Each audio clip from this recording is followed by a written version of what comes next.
그래서 또 논어를 시작하게 됐는데 남해근 선생의 논어 강의로 할 건데요. 논어는 뭐 공자나 논어나 이 뭐 많이 잘 알고 계실 테니까 뭐 따로 설명은 안 하겠지만 우리가 논어를 공부하면서 예전에는 뭐 공명을 위해서 사서삼경 공부를 했지만 우리가 뭐 공명을 위하는 것도 아니고 지금은 이제 단순히 이것도 인문학의 고전이기도 하기 때문에 인문학의 식견을 넓힌다는 개념으로 남해근 선생이 강의했던 내용으로 논어를 그냥 한번 쭉 읽어가는 형식으로 공부를 해보도록 하겠습니다. 그래서 이 논어에 대해서 이제 주로 나왔던 이야기가 이제 옛날 송대 주의부터 해가지고 성리학자들에 의한 그런 개념의 논어가 보편적으로 이야기되어 왔었는데, 여기 남해근 선생의 이해가, 논어에 대한 이해가 조금 그들과는 조금 다른 내용도 있고 해서 다른 관점으로 논어를 대하는 견해가 있습니다. 그래서 새로운 관점이기 때문에 오히려 더 기존에 있던 관점보다는 또 색다른 의미로 와닿지 않을까 생각이 됩니다. 그래서 오늘은 남해근 선생의 논어 강의를 시작하며 1페이지부터 쭉 읽어나가 보도록 하겠습니다.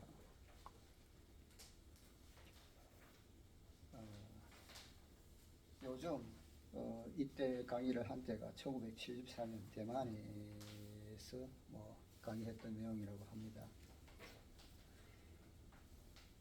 요즘 대학생들 사이에 통하는 새로운 호칭이 하나 있는데 바로 삼사교수입니다.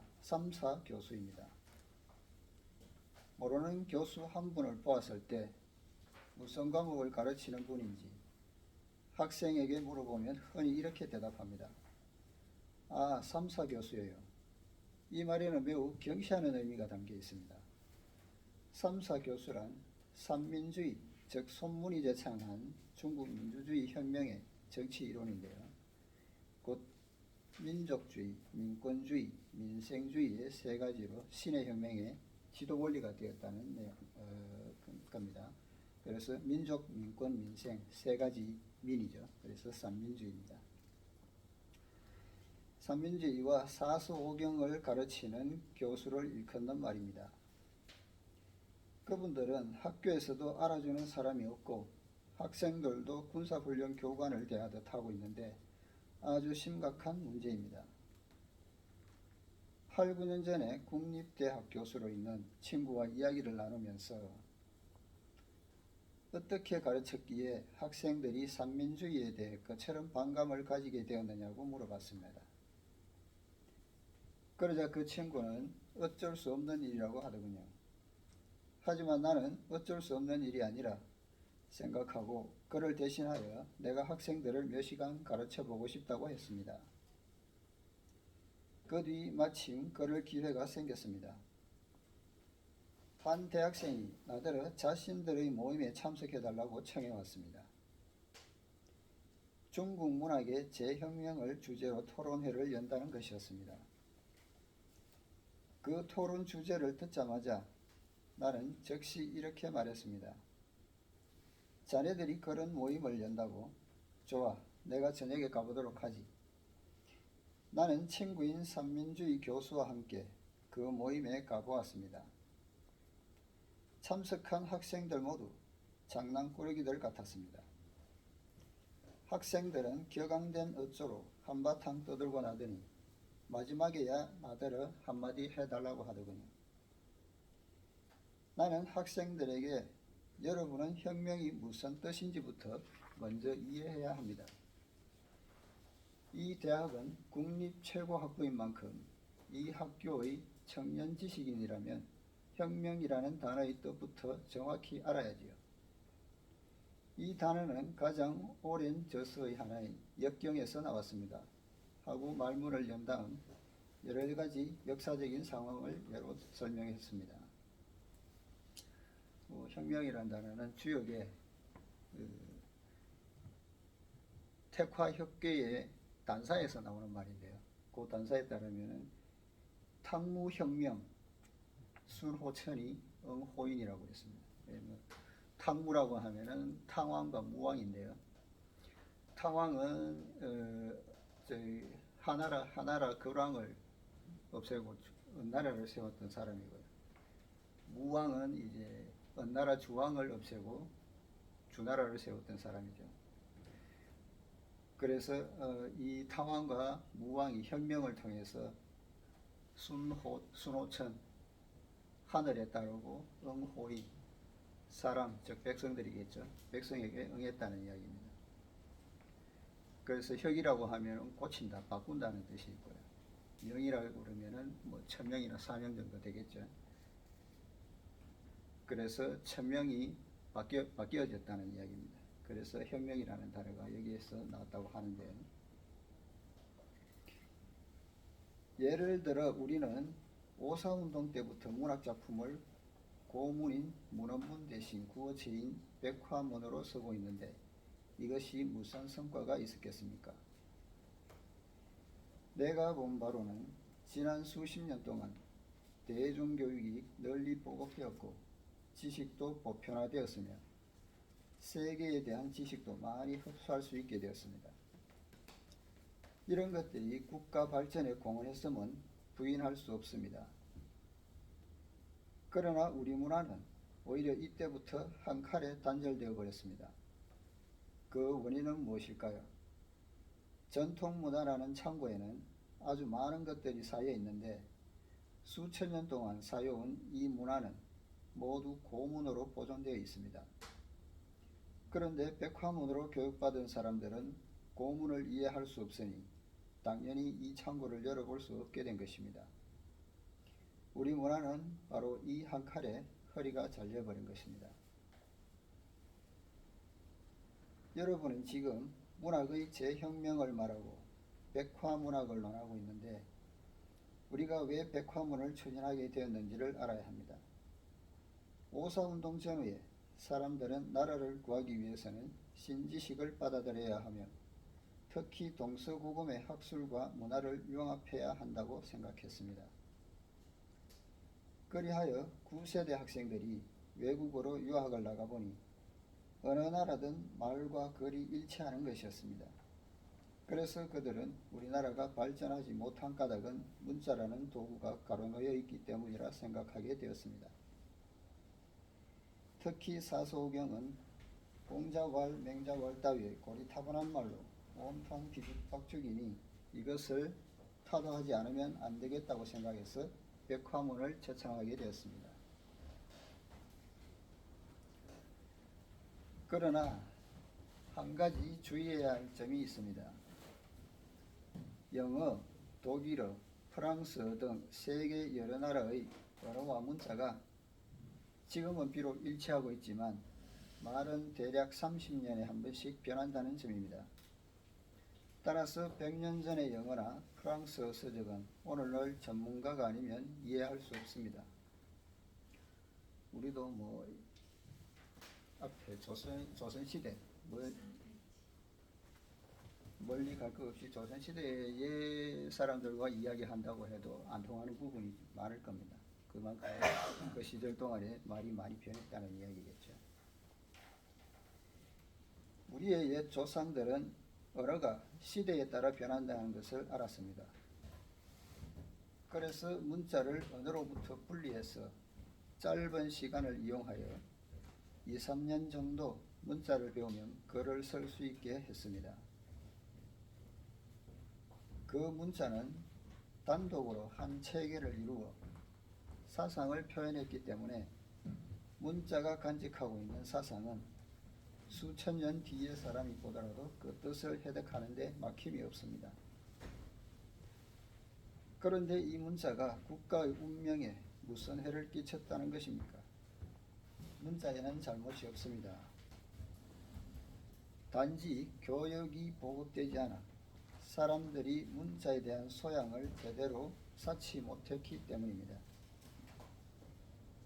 당시 5.3 운동을 제창했던 일부 인사들이 진보를 추구했던 점에서는 옳았지만 학문 수양의 입장에서는 솔직히 말해 논의해 볼 필요가 있습니다. 이들이 제시한 문학혁명은 문제점이 적잖게 나타났습니다.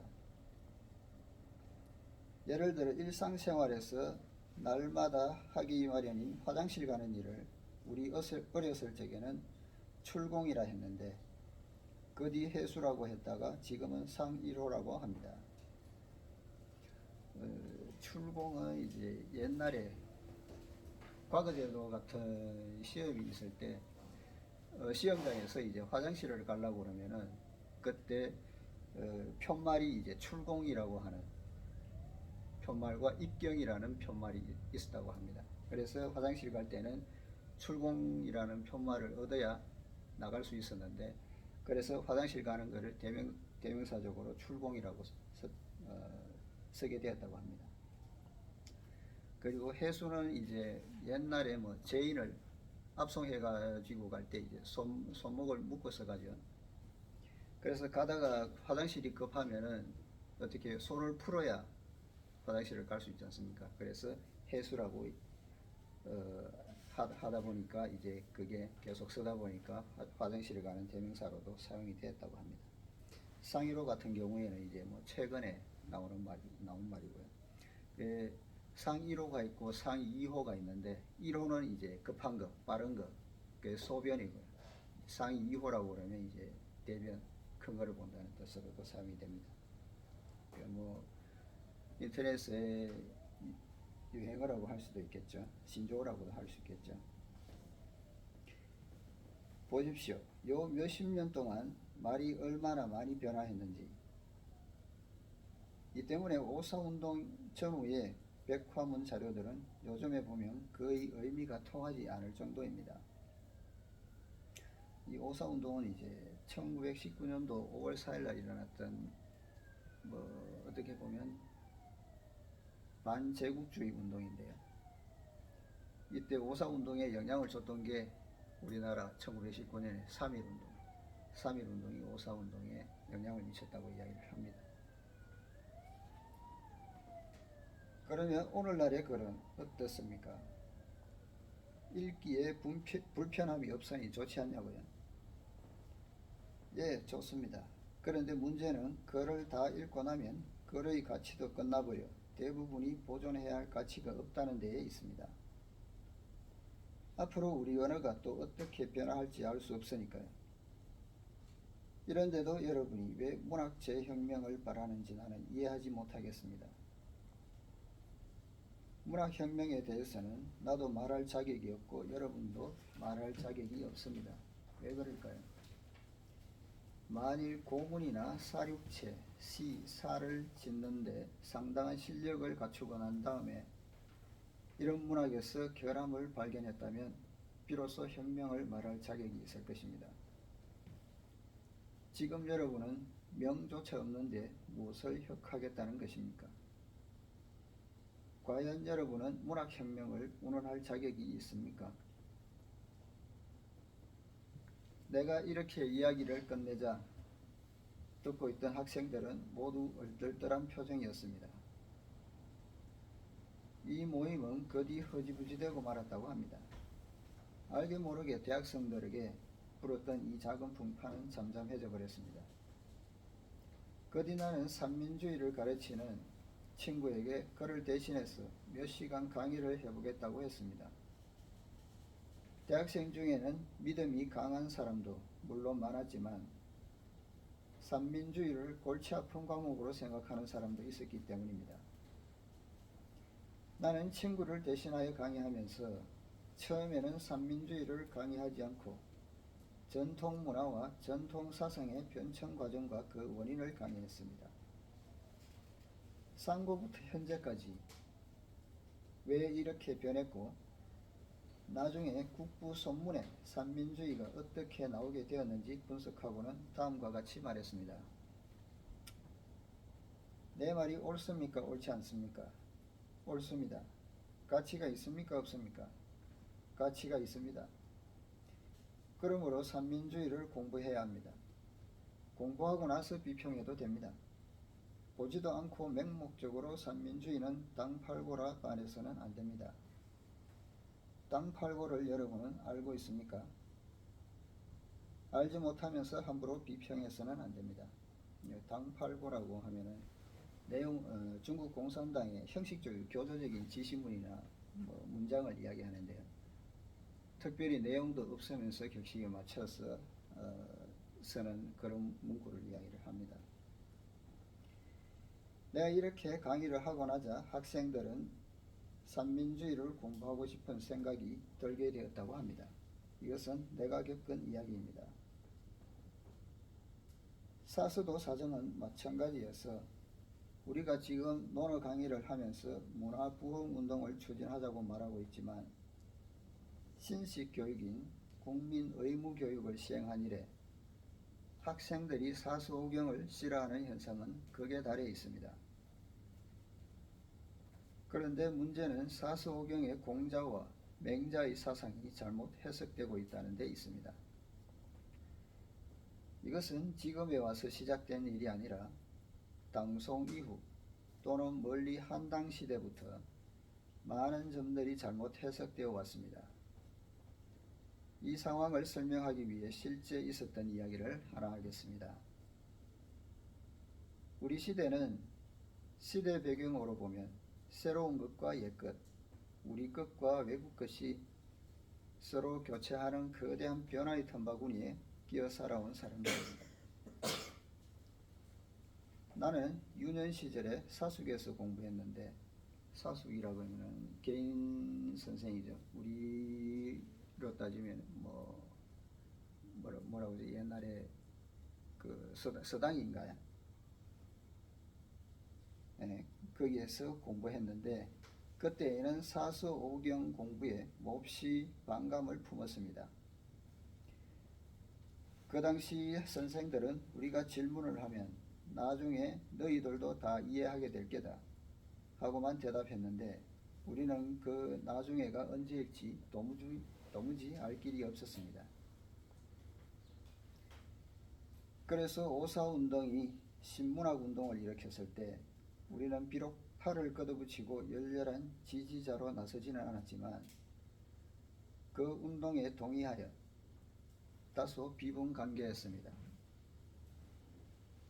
중년으로 접어들면서 전통사상과 외국 사상에 대해 특히 시대의 변천 속에서 많은 일들을 보고 나자 그 중요한 원인이 무엇인지 스스로 찾아보기로 했습니다. 그 원인을 찾아보자는 것도 17, 8년 전에 몇 분들과 함께 모여 이야기하면서 나왔는데 모두들 나라를 구하기 위해서는 문화를 부흥시켜야 한다고 생각했습니다. 그리하여 몇몇 교수학자들은 사설을 새롭게 편집해야 한다고 주장했습니다. 그분들의 생각으로는 사서는 그 내용이 조리가 없고 뒤죽박죽이라는 것입니다. 논어만 하더라도 유사한 내용을 묶어서 효도를 말한 것은 효도를 말한 것대로, 인을 말한 것은 인을 말한 것대로 편집하여 논어 전체의 편장을 조리 있게 정리해야 한다는 것이었습니다. 그에 따라 내게도 한 부분을 맡아 정리해 달라고 청해왔습니다. 나는 좀 생각해 보겠다고 대답하고는 집으로 돌아와 사설을 다시 한번 읽어본 결과 그와 같이 개편할 필요가 없다는 것을 알게 되었습니다. 다음 모임에서 나는 개편에 반대하는 입장을 분명히 밝히고 찬성하지 않았습니다. 왜냐하면 논어를 전체적으로 보면 그 자체로 일관된 체계가 있어 딱 들어맞기 때문입니다. 이 부분도 나백은 선생의 견해가 지금까지의 견해와 조금 다른 부분이기도 하겠죠. 우리는 그것을 새로운 관점에서 쪼개 나눌 필요가 없습니다. 문제는 과거부터 논어가 잘못 해석되어 온 데 있습니다. 우리가 원래의 진정한 공맹사상을 파악하려면 당송 이후의 주석을 옆으로 밀쳐두고 원문만 읽어나가면 됩니다. 이것을 경으로서 경을 풀이한다. 이경해경이라고 하는데, 원문만을 읽되 원문을 숙독하다 보면 원문 자체에 담긴 사상이 앞뒤에 나오는 원문 속에서 분명하게 해석된다는 것입니다. 이러한 태도로 논어를 연구해 보면 앞뒤의 편장이 일관되게 통하므로 나는 개편을 주장하지 않았던 것입니다. 그 뒤 여러 곳에서 논어를 강의하면서 나는 한 가지 문제점을 지적했습니다. 바로 우리가 5.4운동 이래로 외쳐온 공가점, 여기서 공가점이라고 하면은 도처에 남겨져 있는 공자의 유교 사상과 그 자취를 비유한 말인데, 공가점이라고 하면은 여기서 점이 우리가 옛날에 전방이라고 그랬죠. 가게 점자인데요. 공시가 하는 가게, 그러니까 공시네 정도 되겠죠. 우리말로 치면은 그 이제 공자의 사상이나 그 자취를 이야기를 합니다. 공가점을 타도하자는 구호에 문제가 있다는 것입니다. 우리 문화가 변화 발전한 과정은 크게 두 단계로 나눌 수 있습니다. 진한 이전과 이후가 바로 그것입니다. 사람들은 대체로 진한 이전의 전통사상은 공맹사상이 전부라고 생각합니다. 공맹사상은 사실 당시 사상의 흐름 가운데 한 부분일 뿐이었습니다. 그 밖에도 도가, 묵가, 제자백가 등 매우 많은데 이들 모두가 합쳐져 우리 전통사상을 이루고 있습니다. 크게 보면 유가, 도가, 묵가의 큰 세 줄기로 분류할 수 있습니다. 이 중에서 특히 정치적으로 중요한 시기마다 끌어다 활용해 온 것이 바로 도가사상이란 점을 우리는 유의할 필요가 있습니다. 역사상 변란이 있을 때마다 도가사상은 그 변란을 평정하는 데 크게 이용되었고, 천하가 태평하게 되면 공명의 유가사상이 주로 활용되었습니다. 이것은 우리 역사를 이해하는 데 있어서 대단히 중요한 열쇠입니다. 공맹사상은 본래 도가와 분리되어 있지 않았습니다. 분리된 것은 진한 이후의 일이며, 당대에 이르러서는 우리 문화가 이미 유가, 도가, 묵가의 삼가가 아니라 유가, 불가, 도가의 삼가로 바뀌어 버렸습니다. 불가는 인도에서 들어온 불학으로서 인도 문화의 정화를 할 수 있는데, 동한 말기부터 이 땅에 들어오기 시작하여 송대까지 계속되었습니다. 송대 이후 인도 본토에서는 이미 진정한 불학이 없어졌습니다.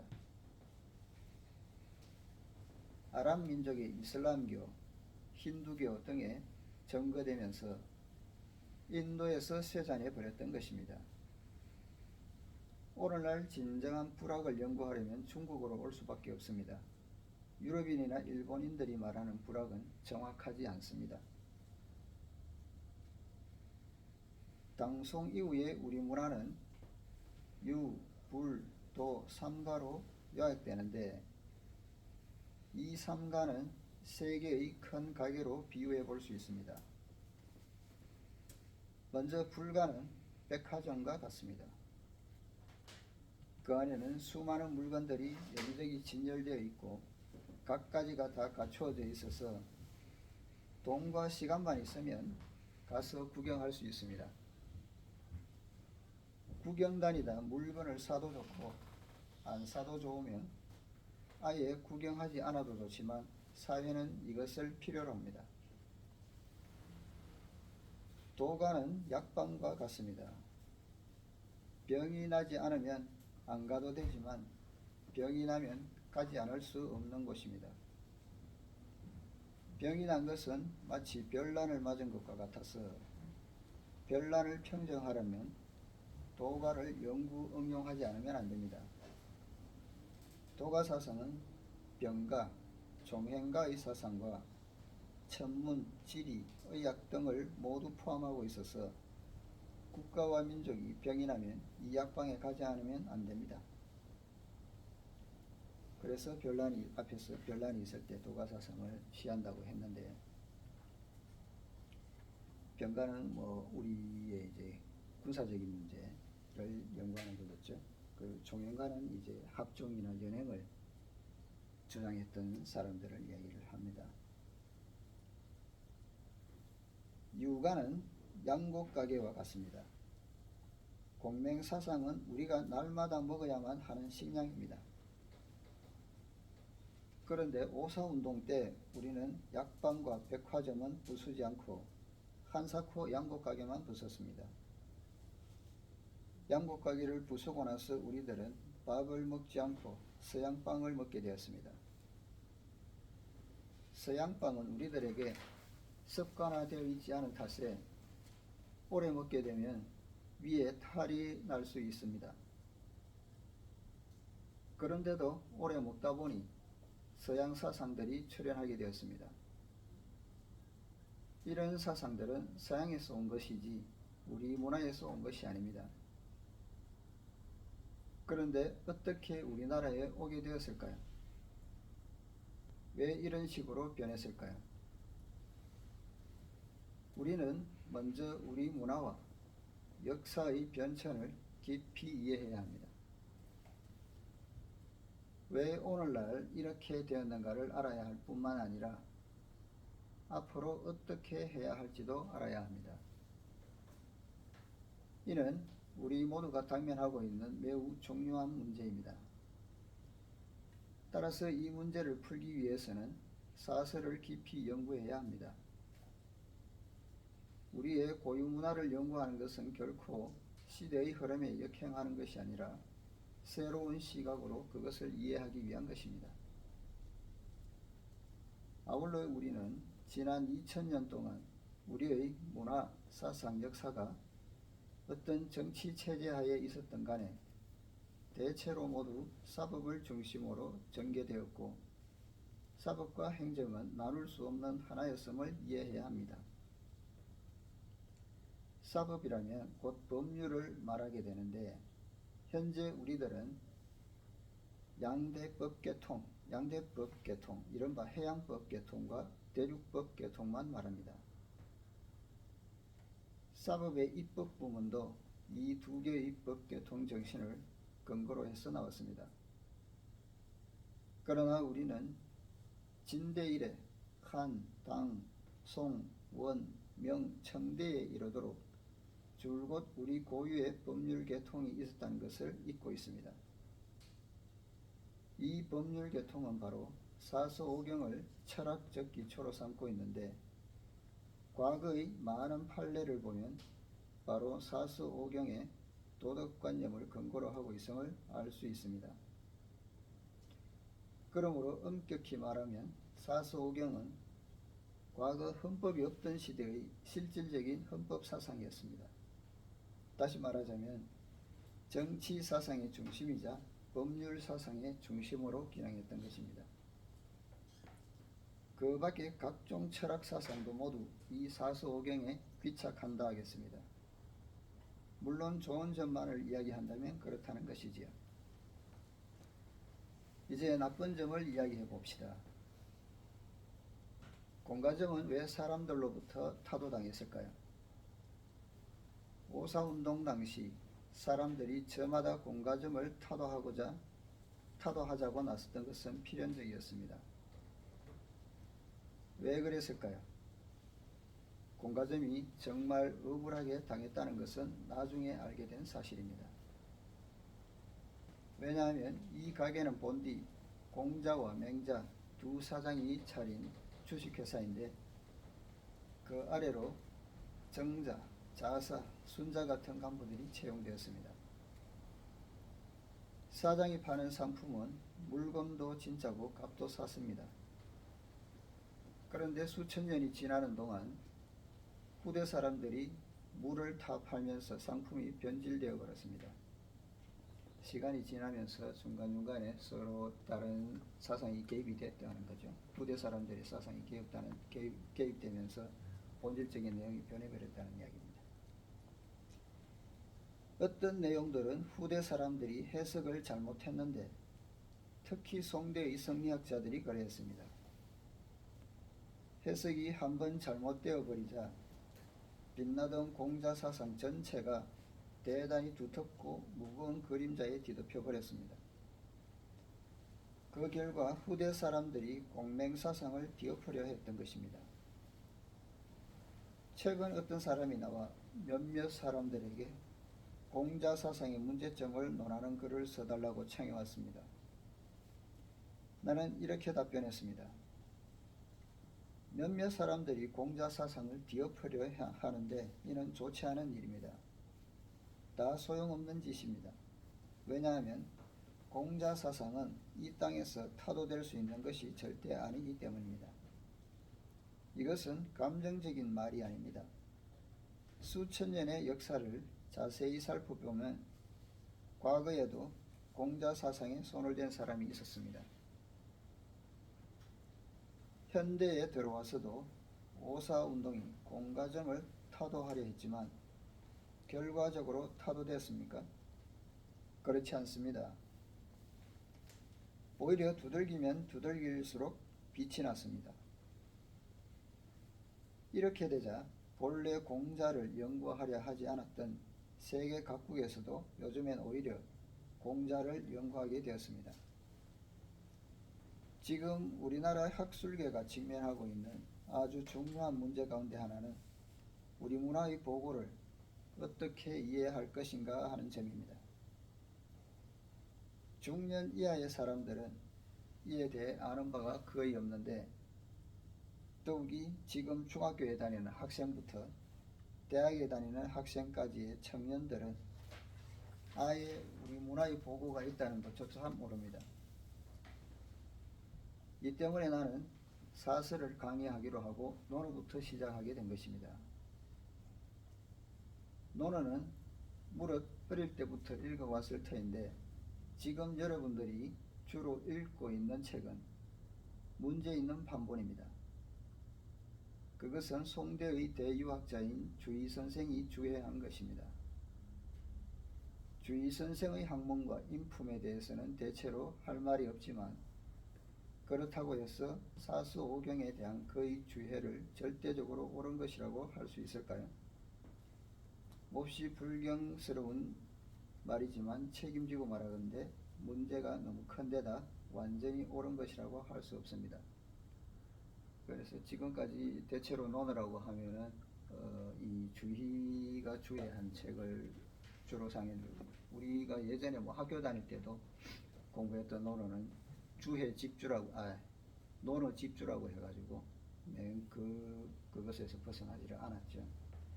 그래서 지금까지 공부했던 내용이 이 남해근 선생이 봤을 때 대체적으로 원래 논어의 뜻과는 많이 배치되었다는 이야기를 하는 겁니다. 옛날 뭐 송나라, 명나라 과거 제도가 심해졌을 때 특히 명나라 주원장 때 밑에 또 나오지만은 주원장 때는 과거 제도를 하면서 과거의 교과서로 사서오경을 채택을 했기 때문에 그러면서 더 굳어졌던 거죠, 내용이. 그래서 몹시 불경스러운 말이지만 책임지고 말하건대 문제가 너무 큰데다 완전히 옳은 것이라고 할 수 없습니다. 즉 주희의 주해가 그렇다는 거죠. 남송 이전의 사서는 주희 선생의 주해를 이용하지 않았지만 그가 주해를 하고 나서부터는 완전히 그의 사상에 휩싸여 버렸습니다. 그렇게 된 것은 명나라 때부터인데 주가 황제, 즉 명나라 주원장입니다. 주가 황제가 사서로 시험을 봐서 관료를 뽑도록 명령을 내리면서 주희의 주해로 된 사서만을 채택하도록 했습니다. 그 결과 이후 700년 동안 모든 사서오경과 공맹사상은 대체로 주류의 공자사상으로 제한되었습니다. 바꾸어 말해 명대 이후 사람들은 과거 시험에 응시하기 위해 모두 주의사상의 테두리 안에서 뒹굴었던 것입니다. 그래서 요즘 말로 하면은 주의사상이 국정교과서겠죠. 국정교과서가 되어버린 겁니다. 그래서 누구나 그걸로만 공부해야 되는 거죠. 그러는 가운데 매우 많은 문제들이 생겨나게 되었는데 앞으로 우리가 연구해 가면서 알게 될 것입니다. 그러므로 여러분들이 주로 읽고 있는 주의선생 주해보는 참고할 가치가 있기는 하지만 완전히 믿어서는 안 됩니다. 우리는 지금 공자를 연구하기로 했는데 공자는 역경개사전에서 단 2마디로 그런 말을 충분히 표현할 수 없고 말은 뜻을 다할 수 없다.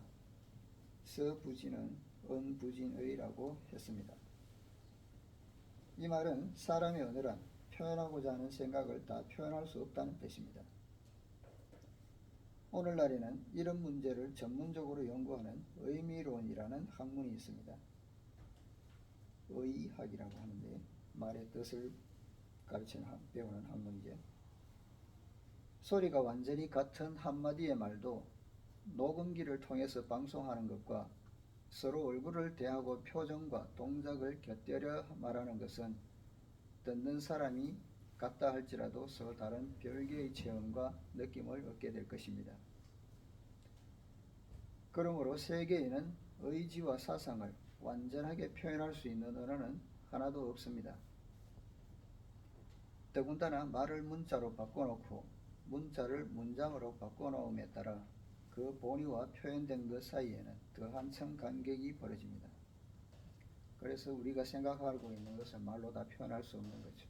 일단 말이 나와버리면 우리 뜻과는 말이 달라져 버리고 내용이 달라져 버리게 된다는 거죠. 우리가 공맹사상을 연구하려면 반드시 논어에서 시작해야 합니다. 논어가 결코 공맹사상 전부를 대표할 수는 없지만 반드시 여기에서부터 시작해야 합니다. 지금 나의 관점에는 옛사람의 해석을 아주 대담하게 뒤엎는 곳이 허다합니다. 나는 논어가 나누어질 수 없는 하나의 체계이며 전 20편은 편마다 완결된 한 편의 글이라고 생각합니다. 지금 우리가 보고 있는 책의 문구에 찍힌 방점들은 송대 유학자들이 표시해 끄는 것입니다. 그로부터 한 조목 한 조목이 교조가 되었는데 이렇게 방점으로 표시해 끊어서는 안 됩니다. 전 20편의 논어는 연결시켜보면 완결된 한 편의 문장입니다.